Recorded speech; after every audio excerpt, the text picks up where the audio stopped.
Well, I think that brings us to our final conversation for this episode. And we have our 5 teams that we cover here: the White Sox, Cubs, Tigers, A's, and the Giants, of course. And I think we had a lot of interesting managers on those 5 teams. So I think we should go ahead and decide who our manager of the year is between our 5 clubs. I think there's some compelling arguments for at least three of the 5. I mean, David Ross, I'm not going to include in those 3, but mainly because I think he's getting incomplete at this point. I don't know if David Ross is a great manager or not, because he won the division in his first year, but it was a bizarre 60-game season. Not You can't really determine what if he's a great manager or not based on that. They did flame out, of course, in the first round of the playoffs, but that's hard to blame the manager for. I can't take anything away from this season because management, the front office, cut the legs out of his team when they traded Yu Darvish before it even started. So, and of course, everything fell apart by the trade deadline, and after that, they've what is this team right now?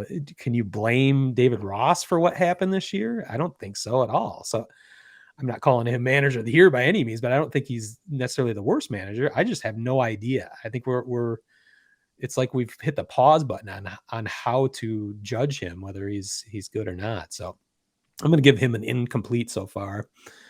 I think Bob Melvin did an admirable job for the A's this year, as he usually does. I think he's an above average manager, but we have candidates amongst our 5 teams that I think might even blow him out of the water. So I'm far above average. So I think that's why Bob Melvin might not be our manager of the year. I mean, back to Ross for a quick second. Yeah. Sorry. I mean, I guess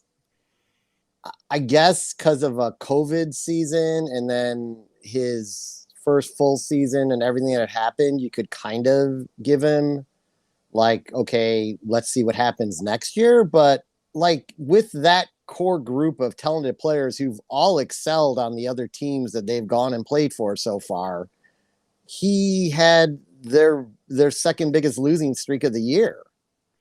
Like, well, I would say that's because of the poor starting pitching, not because but the offense of also his management. Offense wasn't present though either. So, well, I pointed out the offense got better this year yeah, after they were gone. So, but I don't know. Yeah, I mean, I really don't think he's a good manager. And I don't think I think it's too early to come to any conclusions. I mean, I think you're a little biased, and I think you could use small sample sizes and stuff to against him in your argument, but I just think it's too soon to know one way or the other. And then for Bob Melvin, I think he's just perfect for Oakland. Yeah, I mean they found the right guy. Unfortunately, it fell a little bit short for them, but I don't think that it's necessarily his fault by any means. They're always a little bit shorthanded in Oakland. I think he gets as much as he can out of a limited roster. So that's a good sign of a good, solid manager right there. But like I said, I think we've got even better candidates to talk about. I think you could argue AJ Hinch, pulling the Tigers out of such a terrible losing culture that we've seen for the last 5 years. We saw what Ron Gardenhire could do, and it was not much with this similar roster. And we saw how much more AJ Hinch could pull out of it. I am seriously biased here, but I have so much more faith in AJ Hinch than I have in certainly Gardenhire, but in a lot of managers that I've have been managing my teams over the last several years. I just feel like he's smarter than most. I think he's got a plan. I think he's also seems like he's got an ear directly to the front office, where I feel like he is in concert with Alavila, advising them, where they need to be going in the present and in the future. And I have utter confidence in that. The irony of ironies is I feel like he is one of the more honest managers, at least in his dealing with the press, that I've come across. He'll give straight answers to everything. And the irony is that he only came to the Tigers because he got blamed essentially for the Astros cheating scandal, which is inherently dishonest. So it's just funny that one of his best traits in my mind is dishonesty. So take that for what it is. But I think in a lot of years, going that far over their expected win total, even though they didn't reach the 500 mark, I think in a lot of years he would be a manager of the year candidate. But I think we have even better candidates maybe with your two teams. Yeah. So obviously, one candidate for AL Manager of the Year is going to be. Well, this is MLA Manager. No, I know. Well, can I just talk?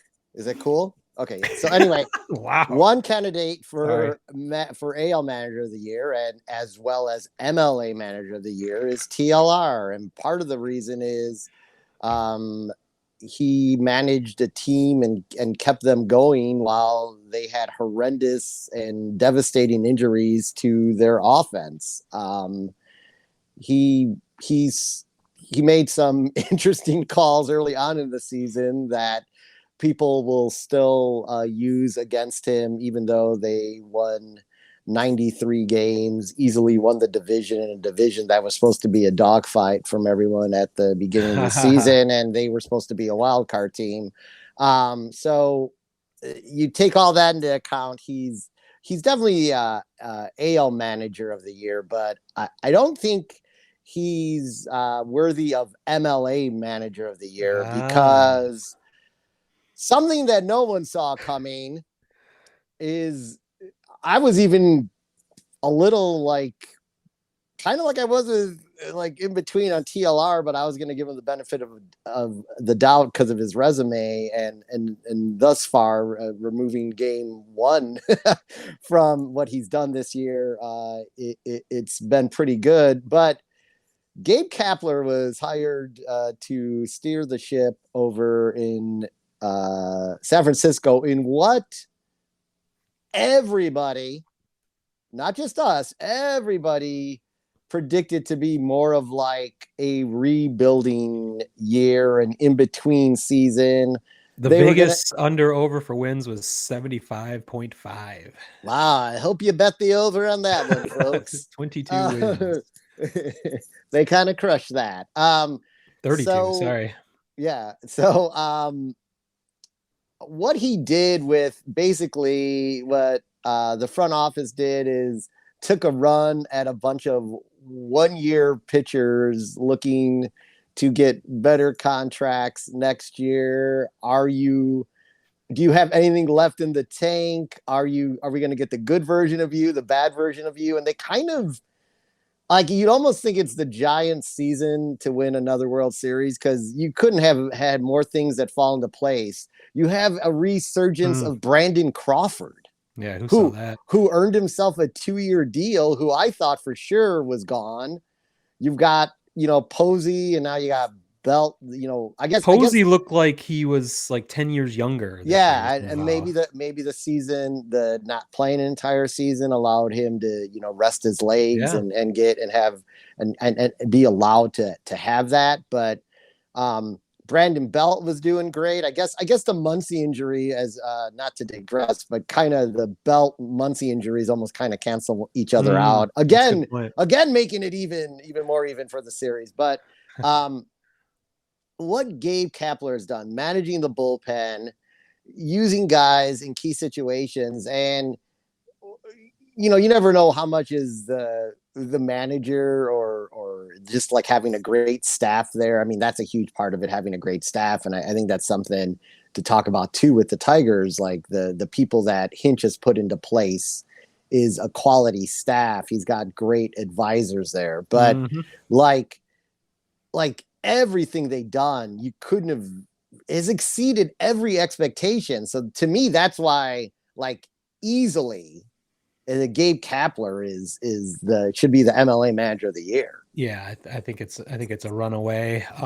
I think it was at least an interesting year for managers. I think it would have been a tighter battle if the Giants hadn't exceeded their potential win total by 32 games. I mean that's the story of the season, of the major league season, how how dominant they were and how it never trailed off. You know, every week we talked about we're not really sure how this is happening, but they keep motoring on and they just never had a downturn. You got to give the manager some credit for that for sure. So yeah, I think that was it was a no-brainer. I didn't know if you would go more towards TLR. I think there's some holes you could poke in that, but those have been poked all year long, especially by us or by myself. So we don't need to go Well, back into that yeah, I anymore. mean, But I didn't really I didn't disagree with you when the holes were poked, but like I think when and it was in such a compressed amount of time that at the beginning of the season everyone's like, what the, you know, you're kind of like, oh shit, it's exactly what we thought. But he's I don't even know what there's a they every month they had a record above 500. I don't think they've ever done that or something like that, or like it's rare that the White Sox have had a winning month every month with him as manager. So like there's like crazy stuff like that. But again, who is what it is. Like Gabe Kapler, like I didn't never thought Kapler was like that great of a manager either in how I've seen him manage before. with the Phillies, they're a serious question. I mean, he was fired, Yeah. and Yeah. so yeah, I definitely did not see that coming. He definitely had unorthodox methods. I think that was part of it. He had a pretty short leash in Philadelphia. I think he burned some bridges there, but I mean, San Francisco is happy to pick him up, and they are certainly happy now. So my only issue is I keep confusing if it's Gabe Kapler or Gabe Kaplin. as if Welcome him back, and Cotter. welcome back, welcome back, welcome back. All right. I won't Well, sing it. yeah, with that, I won't sing the rest of yeah, I'm canceling the rest of this episode now that I the heard that. So